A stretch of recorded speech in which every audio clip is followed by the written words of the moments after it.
Estamos en el día 16 de junio de 2021 y esta mañana nos visita aquí en el espacio de la entrevista el señor ministro de Obras Públicas, Romeo Rodríguez. ¿Qué es lo que ha ocurrido? Bueno, hemos tenido lluvia en buena parte del territorio nacional, tormentas intensas en la zona de San Salvador, La Libertad y otros puntos que, como ayer veíamos, dejaron estragos, dejaron inundaciones, dejaron pequeños deslizamientos, incluso hubo que cerrar de forma preventiva la Panamericana a la altura de Los Chorros. Hoy vamos a hablar con el ministro sobre este tema y de otros que están en las agendas informativas en este 16 de junio, que estamos ya pues un poco más allá de la mitad de este sexto mes del año. Pero vamos a saludar al ministro de inmediato. Ministro, buenos días, qué bueno que puede acompañarnos, bienvenido. Buenos días, Manuel, es un gusto compartir contigo esta entrevista, mandarle también un cordial saludo al pueblo salvadoreño que nos ve y que nos escucha a través de este medio de comunicación. Ministro, ¿cuál es la evaluación que tienen ustedes de los daños que han provocado las lluvias de las últimas horas? Porque veíamos situaciones en carreteras, sobre todo que algunos árboles se cayeron, también se cerró de forma preventiva ayer la zona de la Panamericana a la altura de Los Chorros. Pero ¿cuál es la evaluación que han hecho ustedes respecto a las tormentas y los daños en el área que les corresponde, en este caso, monitorear a ustedes? Sí, bueno, fíjate que nosotros, desde la Comisión Nacional de Protección Civil, estamos coordinando la Comisión de Infraestructura y Servicios Básicos.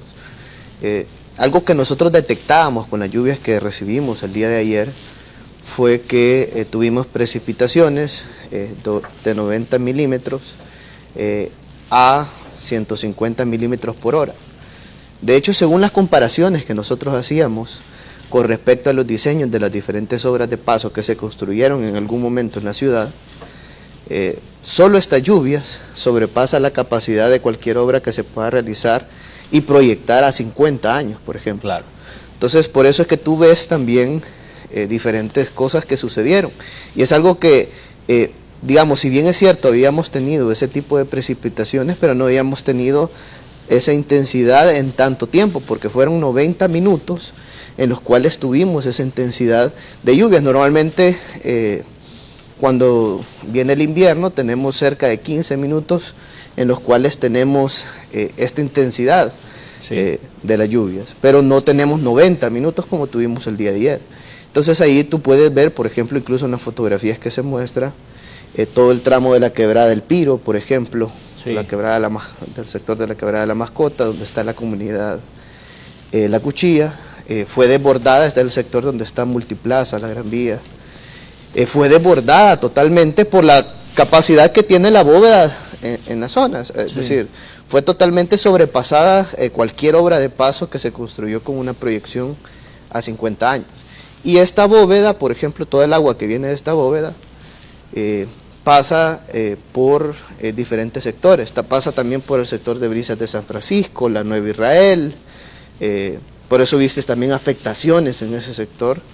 De igual manera en el sector de la Málaga vimos afectaciones, porque incluso la capacidad misma de las obras que se construyeron en algún tiempo fue sobrepasada. Incluso en el pasado se construyó una laguna de laminación que también fue totalmente rebasada. Entonces, eso fue lo que generó principalmente inundaciones en diferentes sectores, principalmente del área metropolitana de San Salvador, donde se han tenido las mayores afectaciones. Nosotros, desde el 1 de junio a la fecha, hemos tenido 25 árboles caídos, hemos tenido cerca de 12 derrumbes que se han reportado en diferentes carreteras, principalmente la carretera de Los Chorros, donde hemos visto una serie de derrumbes que se han dado. Incluso el día de ayer tuvimos que restringir uno de los carriles, si bien es cierto, no inhabilitamos totalmente la carretera, pero sí el carril que está justamente en el sector de los taludes, a la par de los taludes. Y habilitamos un carril reversible para garantizar siempre que todas las personas que vienen de San Salvador y van hacia el occidente de nuestro país se pudieran bajar a 2 carriles sin ningún problema. Hoy en la mañana, de hecho, incluso hubo un árbol caído que está por el sector de Metrocentro, que ha obstruido 3 carriles. En el tramo de Metrocentro Lourdes, ese es de 4 carriles, 2 carriles por sentido. Y en este momento se han obstruido 3 carriles, hay cables de alta tensión, y nuestro equipo coordinó con las empresas de telefonía y con las empresas de energía eléctrica para que hagan las acciones pertinentes para que se pueda remover el árbol lo más pronto posible. Esas son las afectaciones, ministro, pero ¿daños tienen ustedes un estimado de daños, digamos, situaciones en las que tienen que intervenir como obras públicas porque se dañó la capa asfáltica, porque el derrumbe está amenazando la libre circulación? Sí, hay intervenciones que tenemos que realizar. Hay sectores como por ejemplo Quintas Doradas, donde estamos proyectando una obra de cerca de $200,000 aproximadamente. Es un talud que está inestable y que de alguna manera ha sufrido afectaciones, entonces tenemos que intervenirlo. Ya estamos, bueno, ya terminamos el perfil del proyecto, ya estamos en la etapa para poder, ya incluso se pidió a la Comisión Nacional de Protección Civil los fondos. Solo estamos en espera de la aprobación y luego de esto ya podemos sacar a licitación el proyecto y poder hacer la obra pertinente. De igual manera tenemos Bello San Juan, donde hay un talud inestable, donde tenemos que hacer otra obra. Ahí el costo anda por cerca de $600,000. Al menos es el presupuesto, porque todavía no se ha adjudicado. Claro. ¿Verdad? Entonces, más o menos es el valor de las obras que tenemos que realizar, porque queremos hacer obras que de verdad solucionen los problemas específicos en esos sectores. Por ejemplo, el reparto de las cañas. Hay un pozo de agua lluvias que se colapsó, y esto de alguna manera ha generado que la cárcava que ya estaba en el sector siga aumentando su magnitud. Para ahí tenemos proyectada una obra de cerca de $800,000, que de hecho en este momento está en licitación pública, pero normalmente cuando es invierno las empresas no se incorporan al proyecto, porque lo que sucede es que tú vienes, haces una obra y el agua se lleva nuevamente la obra. Y digamos, con corte de cuentas, justificar que pagaste por la misma obra varias veces es algo que no se puede hacer, a menos que sea un contrato a precios unitarios por el tipo de obra que se puede ejecutar. Pero bueno, el tema es que ahí se van a hacer dos obras, una obra preventiva, que estamos en el proceso también para que entre una empresa, al menos evitar que siga avanzando la cárcava que está en la zona, de alguna manera. Y la otra es la obra permanente para poder darle una solución puntual a las familias de la zona. De igual manera, por ejemplo, hay otros sectores, el sector del río El Chahuite principalmente, que es donde está la residencial Santa Lucía. Si bien es cierto, nosotros eliminamos una cárcava en la zona, pero en el río Chahuite se está generando una erosión constante que amenaza con el aeropuerto de Ilopango, que amenaza con diferentes sectores del mismo Ilopango, diferentes residenciales, y que de alguna manera están complicadas por la alta erosión que existe en ese sector. Entonces, ¿qué es lo que estamos haciendo en este momento? Hemos proyectado unas obras para poder encauzar las aguas del río, obras también de mitigación en los taludes, para poder de alguna manera reducir la erosión que se está generando constantemente en el río Chahuite. Entonces ahí por ejemplo hay una obra proyectada de cerca de $2 millones aproximadamente. En este momento estamos haciendo todas las gestiones con el Ministerio de Hacienda para poder realizar las obras pertinentes en ese sector, ¿verdad? Entonces, ¿Van a requerir ustedes fondos de emergencia para atender todo esto? Porque definitivamente estamos hablando del costo de obras que es muy elevado y estamos hablando de situaciones que afectan a muchas familias, que afectan a gente que tiene que transitar a diario por sectores donde hay riesgo de que los daños sean mayores a medida vayamos entrando más en la temporada de lluvias. Sí, mira, nosotros tenemos dos tipos de recursos por parte del Ministerio de Obras Públicas. Unos son los que se le asignan directamente al Ministerio y otros son los que se le asignan al Ministerio para que haga las transferencias a Fovial. Claro. Lo que sucede es que Fovial no puede intervenir en rutas que no son competencia de ellos, y esto es por ley. Sí. Entonces, obviamente sabemos que hay una gran necesidad en toda la ruta fovial y estamos trabajando para poder intervenirlas, no solo con bacheo, sino que incluso con reconstrucción de las diferentes vías a nivel nacional. Estamos haciendo obras de mitigación en diferentes zonas. Por ejemplo, en Santa Cruz, Michapa, estamos eliminando una cárcava que se formó en el lugar, y así también en otras zonas que son altamente vulnerables estamos realizando las obras de mitigación necesarias. Pero las otras son los recursos que se le asignan al Ministerio de Obras Públicas. Claro. Entonces, hay dos formas en las cuales nosotros podemos financiar el proyecto. Una es, a medida que vamos licitando las obras y vamos adjudicando, vamos teniendo una cantidad de ahorros sustanciales. Entonces, con esos ahorros, nosotros hemos logrado ejecutar diferentes proyectos. Proyectos de mitigación y proyectos de obra pública como tal. Por ejemplo, la ciclovía de Jerusalén la estamos haciendo de los ahorros que tuvimos de proyectos que licitamos y que al final fueron ahorros que nos fueron quedando. Entonces, una parte pensamos financiarla con ahorros, otra parte la vamos a hacer a través de Fovial, en las que sean competencia y ruta Fovial, y otra parte nosotros estamos pidiendo a la Comisión Nacional de Protección Civil que se nos aprueben fondos, que de hecho a FOPROMID se le asignan anualmente una cantidad de recursos para poder realizar obras de mitigación. Claro. Esto obviamente es algo que administra los fondos del Ministerio de Hacienda, porque viene la Comisión Nacional de Protección Civil y le solicita los recursos a Hacienda.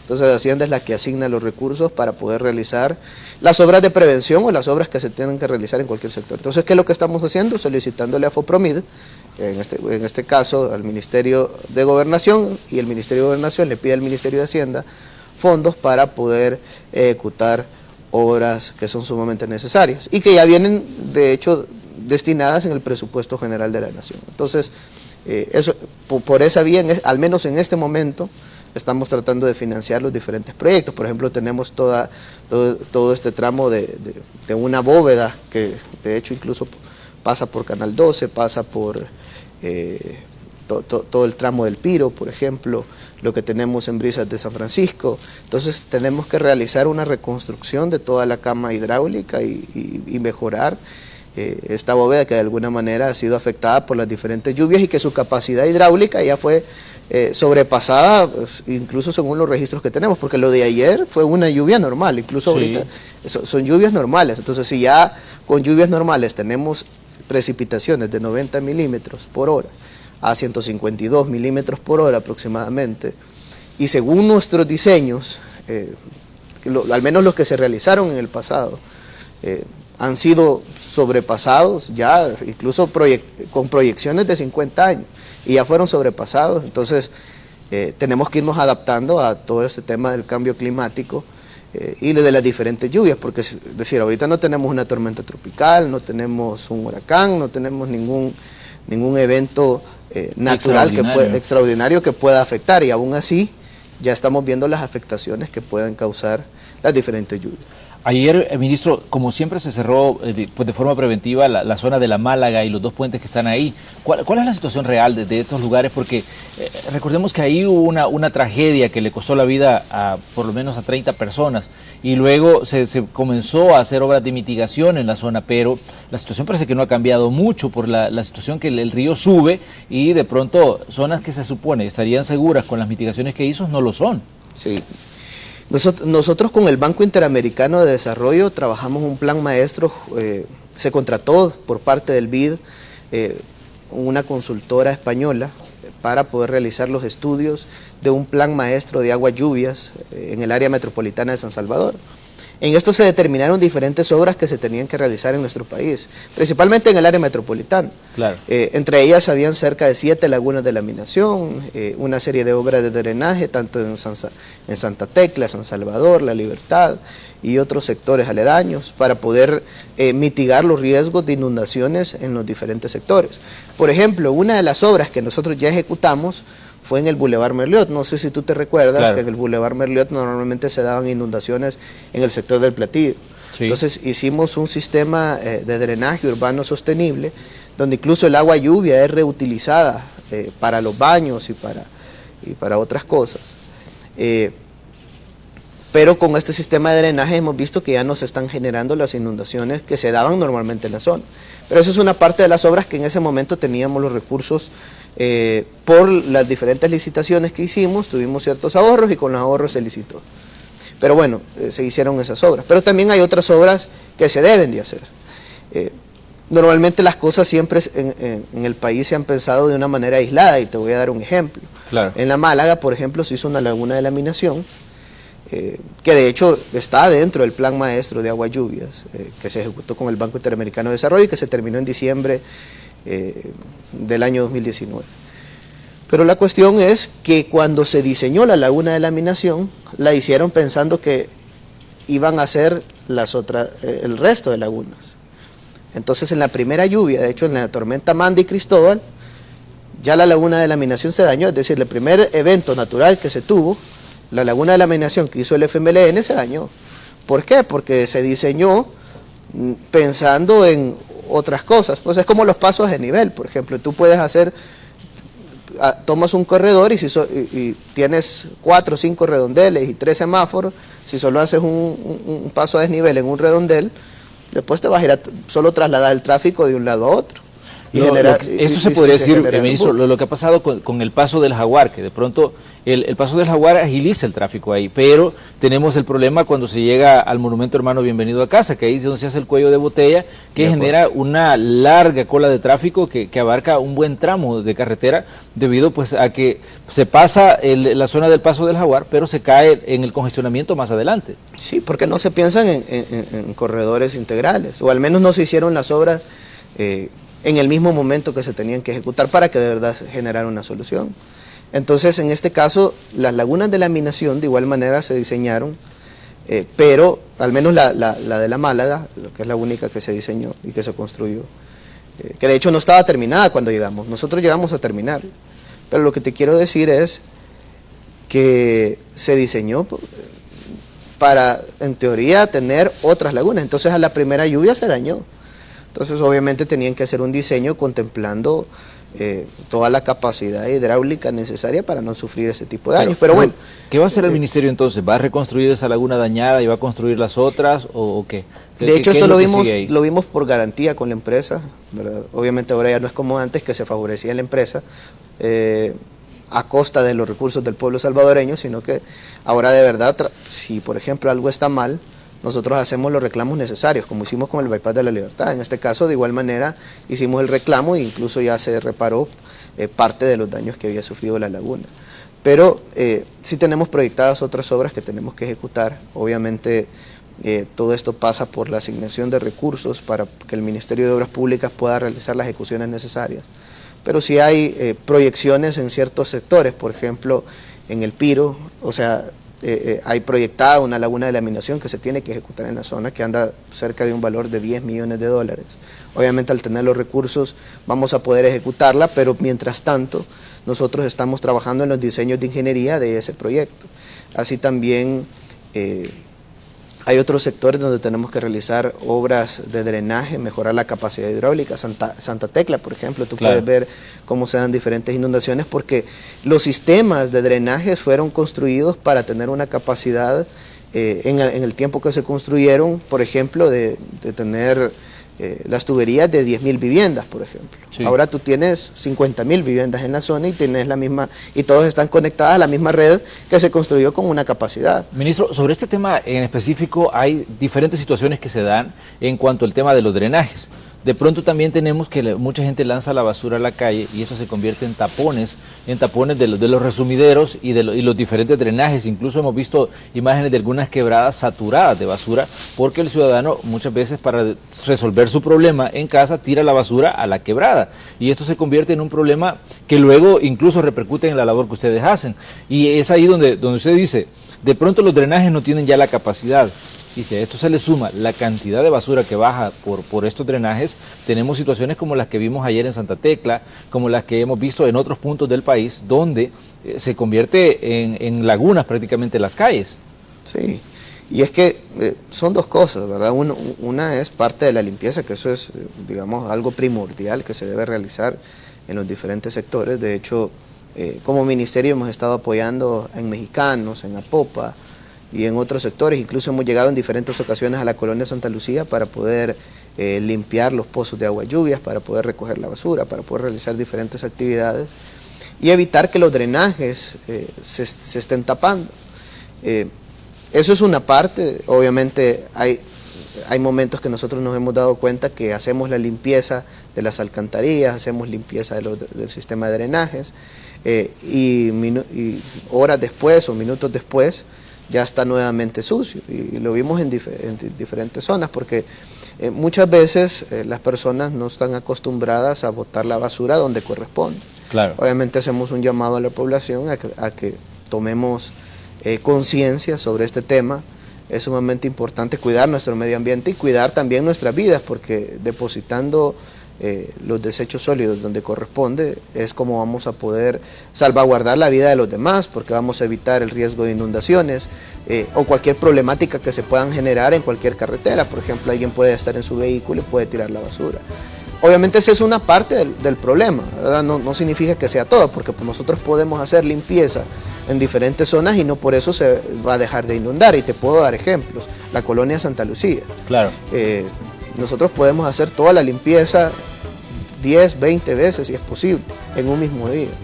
Y lo que vamos a hacer es reducir el riesgo de inundaciones, pero no significa que no se va a inundar en un evento como el que tuvimos ayer. Pues. Claro. Obviamente la mayor afectación no fue en el sector de Ilopango, sino que fue en otros sectores como Santa Tecla y otros sectores de San Salvador. Pero ya en Santa Lucía, ahí sí ya necesitamos hacer una obra de infraestructura que mejore la capacidad hidráulica y poder habilitar una nueva descarga. ¿Por qué? Porque en este momento la única descarga que tiene la colonia Santa Lucía es en la residencial Santa Lucía, donde ya terminamos la obra de mitigación, que de hecho vamos a hacer en el cauce del río Chagüite una serie de obras, como te menciono, pero esa es la descarga que tiene en este momento. Hace cerca de 30, 40 años, en la comunidad de Belén se tapó el pozo para que no se fueran las descargas de aguas lluvias en esa zona. Sí. Pero eso lo que ha generado es que se acumule más agua en el sector del Triángulo y en otras zonas aledañas. Entonces, ¿qué es lo que queremos hacer? Uno, habilitar la descarga en la comunidad de Belén. Pero si la habilitamos así como está en este momento, lo que vamos a hacer es hacer que se vayan las casas que están ahí, porque ahí hay una cárcava que se ha formado. Entonces tenemos que eliminar la cárcava, hacer las obras de mitigación, habilitar la descarga para poder reducir el agua que llega a la residencial Santa Lucía y reducir el agua que se acumula en el Triángulo, y de esta manera poder evitar el riesgo de inundaciones. Y adicional a eso, vamos a cambiar todo el sistema de tuberías, vamos a mejorar la capacidad y vamos a habilitar una nueva descarga. De hecho, hay unas obras proyectadas donde tenemos que pasar por todo el tramo del Boulevard El Ejército para poder llegar a habilitar esta nueva descarga que te estoy mencionando. Claro, este tipo de obras, la complejidad que tiene es que deben de realizarse no en invierno, sino que en otro momento. Es como por ejemplo la construcción de los puentes. Claro. Normalmente en invierno las obras se vuelven complicadas porque estás haciendo una obra y como viene el agua se lleva todo lo que has estado trabajando. Muy bien, vamos a hacer un pequeño espacio para comerciales. Estamos conversando con el ministro de Obras Públicas hoy aquí en Hechos AM. Les pedimos a ustedes que sigan con nosotros. Tenemos más preguntas, así es que las vamos a hacer en el otro segmento. Volvemos enseguida.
Mañana de miércoles, en el espacio de la entrevista de Hechos AM, tenemos la visita del ministro de Obras Públicas. Estábamos haciendo un balance de lo que ha ocurrido con el tema de las lluvias y el impacto que esto ha tenido en las principales vías del país. Hemos visto cómo ha llovido muy fuerte, vimos inundaciones en zonas urbanas como Santa Tecla, hemos visto afectaciones en otros lugares y estábamos haciendo un balance respecto a lo que se está viviendo y de hecho los pronósticos indican que vamos a tener más lluvia para este día y posiblemente para los próximos días. Así que hay que estar atento a esta información. Ministro, hay situaciones que han ocurrido en los últimos días y que me imagino que ustedes tienen una explicación respecto a lo que está pasando.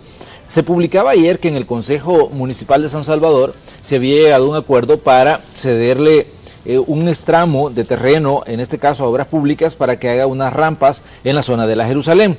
Pero lo que trascendía y lo que se destacaba ayer era que se iban a talar por lo menos 250 árboles en esa zona. ¿Qué es lo que dicen ustedes respecto a esto que ha estado, digamos, en el punto de discusión en estos últimos días?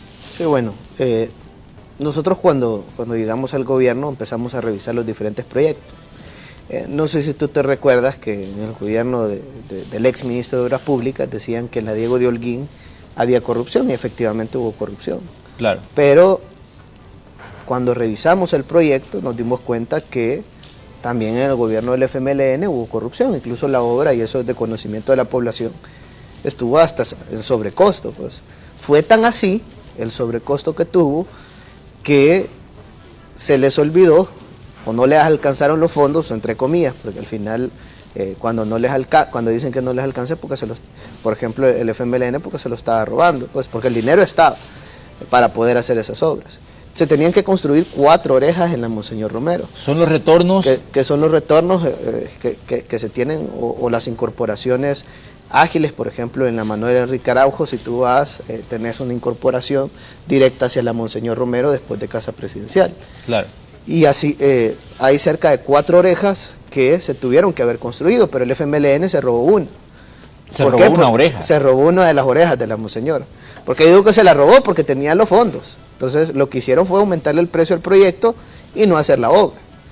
Entonces, que de hecho es una incorporación desde la avenida Jerusalén hacia la Monseñor Romero para evitar que todo el tráfico vehicular siga en la zona y de alguna manera congestione el tráfico que se da en el redondel de Naciones Unidas y en otros sectores también aledaños.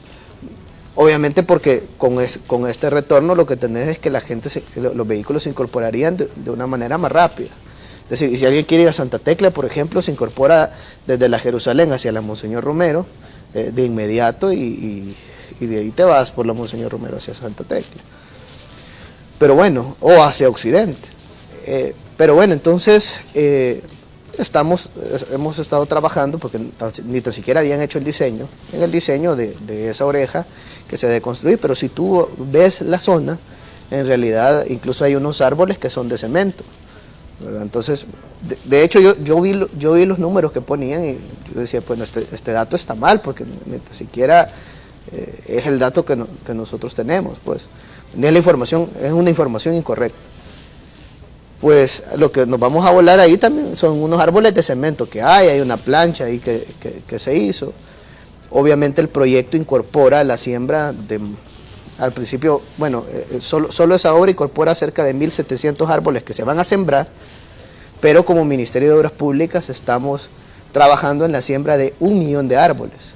Y 1 millón de árboles que se van a sembrar en diferentes sectores, en la carretera al Puerto de la Libertad, en el proyecto Camino a Sur City, que hay una parte que ya se sembró, pero vamos a seguir trabajando ahorita en el invierno para poder realizar esa siembra. Pero así también en otras carreteras y en otros sectores del país, donde normalmente la compensación ambiental en las obras de infraestructura siempre se dejan a un lado. Sí. Entonces, pero ¿cómo incorporan, ministro, esa labor ustedes de reforestar en las zonas donde están trabajando? ¿Cómo lo van a incorporar a los proyectos que ustedes desarrollan?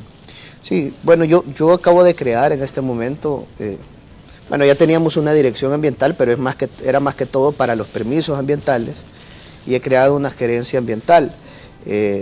Obviamente, cuando es dirección, normalmente solo depende de un viceministerio, que en este caso es el Viceministerio de Obras Públicas. Pero cuando es una gerencia en el Ministerio de Obras Públicas, eso trasciende a administrar diferentes cosas. Por ejemplo, Esta gerencia va a trabajar en conjunto con Fovial, con el Ministerio de Obras Públicas, con el Viceministerio de Transporte, es decir, dependencias del Ministerio de Obras Públicas, para poder realizar diferentes actividades. Una, por ejemplo, es el paisajismo. Normalmente, por ejemplo, la Ruta de las Flores se le conoce así, Ruta de las Flores, pero claro, lo que menos tiene son flores. Entonces, tenemos que apostarle al tema ambiental y por eso es que hemos creado esta unidad o esta gerencia, donde tenemos arquitectos, donde también tenemos personas especialistas en temas ambientales, no solo para los permisos de construcción y las actividades que se realicen, sino que también para la reforestación que tenemos que realizar en diferentes lugares. Normalmente las compensaciones ambientales se le dan a FONAES y a través de FONAES es que se ejecutan estas obras. Por ejemplo, en el proyecto Camino a Sur City se le entregaron casi $1 millón para reforestación a FONAES. En este caso también hay un componente importante que se le va a entregar a FONAES para poder reforestar y sembrar cerca de 1.700 árboles. Obviamente, como te mencionaba, como ministerio estamos trabajando en la siembra de 1 millón de árboles. Una parte ya se sembró, pero vamos a trabajar para poder sembrar el resto y eso solo es una parte de lo que queremos hacer. 1.700 se van a sembrar en la zona de la Jerusalén, donde ustedes van a desarrollar estas obras para hacer ese retorno que usted decía que en el diseño original estaba, pero que no se construyó. Sí, que estaba en el proyecto, que estaban los fondos para ejecutarlo y que el FMLN se lo robó. Entonces nosotros vamos a hacer esa obra de esa oreja, ya lo estamos diseñando, pero vamos a sembrar cerca de 1.700 árboles en la zona de la avenida Jerusalén, como parte de las obras de compensación ambiental que se están ejecutando a través del Ministerio de Obras Públicas, además de que vamos a sembrar cerca de 1 millón de árboles, como te menciono, en la carretera del Puerto de la Libertad y el proyecto Camino a Sur City. Así también en la carretera que va desde Comalapa hasta el desvío de Zacatecoluca, en el periférico Claudia Lars, en el periférico Gerardo Barrios. Tenemos proyectos para sembrar diferentes árboles. Incluso todo este tipo de actividades se está desarrollando en conjunto con el Ministerio de Medio Ambiente, con técnicos, con especialistas, tanto en tema de arborización y también en temas de paisajismo, porque también estamos viendo todo de manera articulada para poder hacerlo mejor para la población. Por ejemplo, la Ruta de las Flores, estamos proyectando la siembra de diferentes árboles que queremos colocar en la zona, pero no solo es que vamos a llegar a sembrar nada más, ¿verdad? Sino que también se está viendo, como te menciono, el tema del paisajismo en la carretera, y de acuerdo a esto es que se van a realizar también la siembra, al menos en esos tramos de carretera, pero también hay otras actividades que incluso se han estado desarrollando en conjunto con el Ministerio de Medio Ambiente.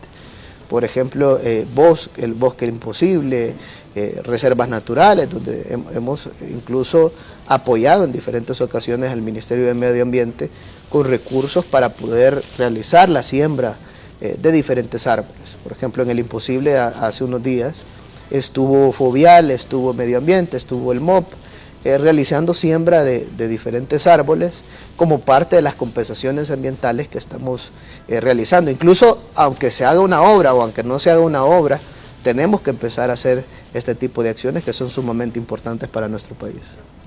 Ministro, hace unos días vimos a la gente de los importadores de vehículos que estaban protestando porque decía que se pretende cambiar las fechas de importación de los carros, en el sentido de que ya no serían 8 años, sino que serían 3. En este caso, a ustedes les toca lidiar con la carga vehicular y les toca lidiar con un creciente parque vehicular. ¿Qué dice usted respecto a esta situación? Porque estas personas decían de que esto va a complicar sus trabajos, que les los empleos que generan no se van a generar, porque se está cambiando los periodos de importación de los vehículos. Usted como ministro de Obras Públicas, que le toca, pues como decíamos, lidiar con la carga vehicular y con el parque vehicular que tiene El Salvador. De hecho, los últimos reportes hablaban más ya de 1 millón de vehículos circulando en todo el territorio nacional. ¿Cómo ve usted esta situación? Bueno, te soy honesto, desconozco un poco sobre que en este momento se va a recortar el tiempo de importación, al menos no había leído sobre ese tema, o también no hemos visto alguna información, ¿verdad?, sobre eso. Pero, mira, nosotros venimos trabajando en un proyecto de sistema de transporte masivo en el área metropolitana de San Salvador. Nosotros sabemos que, por ejemplo, para desincentivar el uso del vehículo, en este caso, porque algo así desincentiva el uso del vehículo privado. El tener un sistema de transporte eficiente. Exacto, el tener un sistema de transporte eficiente. Pero esta es la única forma que podemos lograrlo, es mejorando la calidad y mejorando el servicio en el transporte público a nivel nacional. Yo no sé si hay una confusión por parte de los empresarios que están importando vehículos o algo, porque nosotros, como te digo, no tenemos información alguna sobre que se llegue a realizar, al menos en este momento, este tipo de acción. Es más, lo primero que estamos trabajando en este momento es en mejorar la calidad y mejorar el servicio en el transporte público, que obviamente sabemos que es un problema grande y complejo el que hay en el sector transporte, pero también a problemas complejos hay que darle soluciones que no van a ser fáciles, sino que son soluciones complejas. Pero estamos trabajando justamente en ese rumbo. Entonces, al menos en este momento, nosotros tenemos información que eso no se va a hacer, ¿verdad? Obviamente tenemos que, como te digo, mejorar la calidad, reordenar el transporte público, incentivar a la gente que use el transporte colectivo para poder reducir el tráfico vehicular en nuestras carreteras, y la única forma que lo podemos lograr, como te digo, es mejorando la calidad, mejorando el servicio.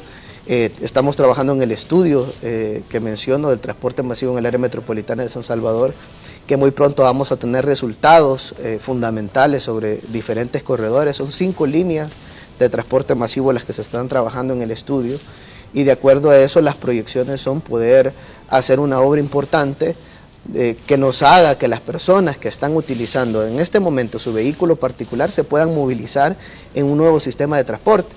Y si bien es cierto, se van a construir nuevas carreteras, se van a construir pasos a desnivel, se van a realizar una serie de obras, pero lo más importante, como lo han hecho los países de primer mundo, es apostarle al transporte. Si nosotros le apostamos al transporte, si lo mejoramos, si lo modernizamos, si lo hacemos más ágil y más eficiente, solo de esa forma vamos a lograr reducir de verdad significativamente el tráfico vehicular, las horas y horas que las personas pasan en el tráfico, que se vuelve normalmente complicado, estresante, porque el tráfico te genera estrés, el estrés te genera enfermedades, claro. Y es una cadena al final, y genera gastos también para el Estado, etcétera. Gastos para las personas, accidentes, hemos visto una cantidad de accidentes todos los días. Entonces, ministro, al mejorar esto, vamos a reducir los accidentes, vamos a reducir el estrés, vamos a mejorar la capacidad productiva de la población, mejorando la calidad de vida, es decir, las personas van a tener más ánimo, más salud, más oportunidades para realizar cualquier otro tipo de actividad, porque por las horas y horas que pierden, esas son horas que lo pudieran dedicar a estudiar, a realizar otra actividad productiva, o incluso estar con su familia, que es parte de la calidad de vida que se quiere lograr. Entonces, al final, yo creo que si lo primero es eso, apostarle a las mejoras en este sentido, para poder de alguna manera ir cambiando el esquema de transporte a nivel nacional. Ministro, definitivamente que el sistema de transporte es básico para el funcionamiento del país. Se estima que por lo menos 1 millón de salvadoreños se movilizan a diario en unidades de transporte colectivo. Mientras nosotros estamos hablando acá, seguramente hay unidades que van pues saturadas, en buses y microbuses, que están transportando a mucha gente a esta hora de la mañana. Y la interrogante para usted, ministro, es ¿cuándo pueden ver en el panorama, en este caso los usuarios del transporte colectivo, una solución a estas situaciones en las que puedan viajar por lo menos con un poco más de comodidad y no en las condiciones que lo hacen actualmente? Porque hemos visto gente colgada en los microbuses, vemos unidades de transporte llenas y la gente pues claro que tiene quejas sobre lo que está ocurriendo ahí, y muchas veces dicen que son víctimas hasta de maltrato de parte en este caso de quienes manejan las unidades de transporte colectivo. No, los cambios tienen que empezar desde ya.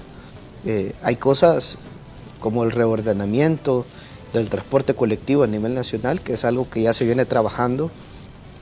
De hecho, hay reuniones que ya se han programado para poder realizarse con diferentes empresarios para ir ordenando las rutas de transporte colectivo a nivel nacional, también para ir mejorando todo el tema del GPS, cobro electrónico, y otro tipo de cosas que se deben de implementar, revisiones técnicas vehiculares para garantizar que la unidad que esté circulando lo haga en óptimas condiciones y que no se renueve la tarjeta de circulación si no pasa por una revisión técnica vehicular, y así también otro tipo de cosas. Las reformas de ley que se han venido trabajando también para poder regular y mejorar todo este tipo de cosas, porque hay algunas cosas que veíamos con el viceministro de Transporte, y una de ellas, por ejemplo, es el tema de la tarifa.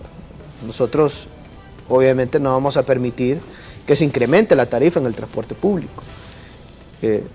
En este caso, incluso hoy, desde las 4 de la mañana, hemos tenido inspecciones en diferentes terminales y en diferentes paradas de buses, sí, para poder identificar las unidades que están incrementando la tarifa. Es más, incluso el día de ayer se realizó un proceso sancionatorio contra la ruta 101 por el incremento en el pasaje.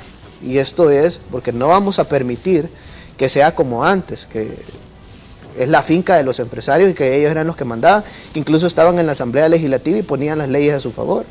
Ahora las leyes de nuestro país en este caso se respetan y no vamos a permitir que los empresarios se sigan aprovechando de los usuarios, que es el 70% de la población la que se está movilizando en el transporte público. Condiciones mínimas de ley. Claro. Pero si tú le preguntas a un empresario del transporte público, siempre te va a decir, es que no tenemos las condiciones para poder pagar esto, porque eso va a implicar trasladarle ese costo al usuario. Obviamente siempre, si eso siempre lo han dicho todos los años piden aumento en el subsidio, todos los años piden aumento en la tarifa, todos los años piden mejores prestaciones. Y en algunos casos, por ejemplo, hay empresarios que sí hacen bien su trabajo, han modernizado las unidades. Te puedo dar ejemplos de empresarios, por ejemplo, en Latudo, que viene de Santa Ana, es decir, han modernizado su flota. De hecho, recientemente compraron cerca de 10 unidades del transporte público. Y las unidades son bastante modernas.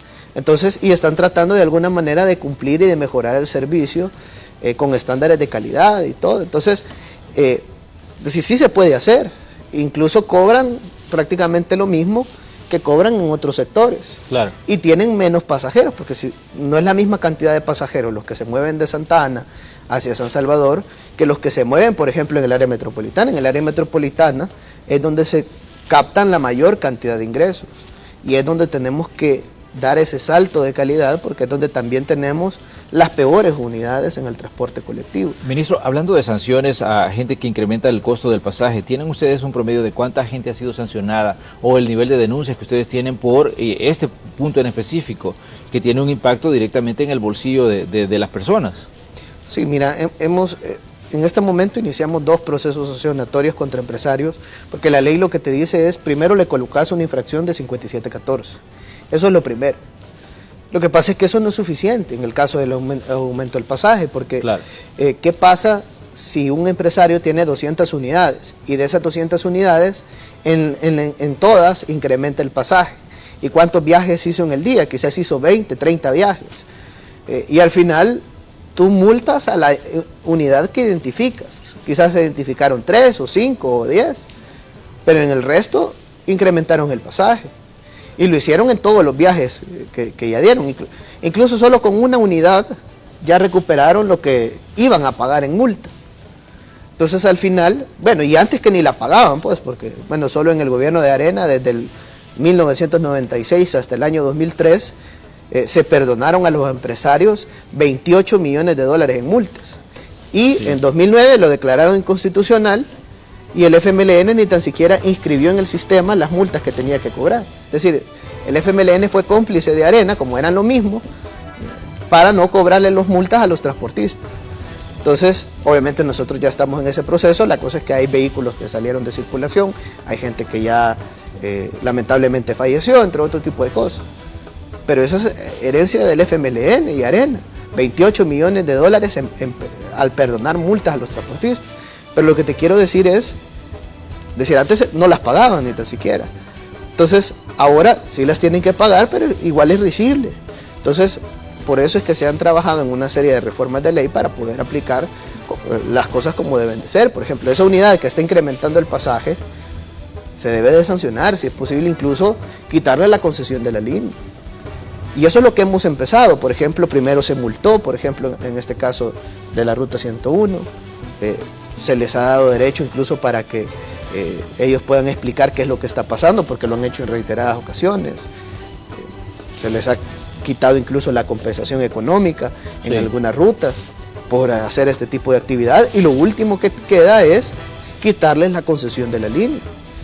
Obviamente primero se inicia un proceso sancionatorio para poder realizar este proceso, donde ellos tienen derechos de audiencia, tienen derecho a presentar recursos y una serie de cosas. Pero no vamos a permitir que se siga incrementando el pasaje en las diferentes unidades del transporte público. Este gobierno está a favor de la gente, a favor del usuario, y los empresarios del transporte público deben de estar también a favor de los usuarios, porque ellos son los que al final le generan la rentabilidad, como en cualquier empresa. Entonces, si ellos mejoran la calidad del servicio para los usuarios, si los usuarios están bien, los mismos transportistas van a estar bien, porque van a tener más gente que se va a estar movilizando en el transporte colectivo y por ende van a tener mayores ingresos. Muy bien. Ministro, le queremos agradecer que nos haya cedido parte de su tiempo en esta mañana de miércoles. Estamos ya en el 16 de junio de 2021. Gracias por estar aquí, ministro. Le esperamos en próximas fechas para que sigamos hablando de estos proyectos y de los que nos se quedan también ahí en el tintero para una próxima ocasión. No, gracias a ti por la invitación y mandarle también un cordial saludo al pueblo salvadoreño que nos escuchó en esta entrevista. Vamos nosotros a una pausa comercial y cuando regresemos tenemos más información aquí en Hechos AM. Sigue con nosotros.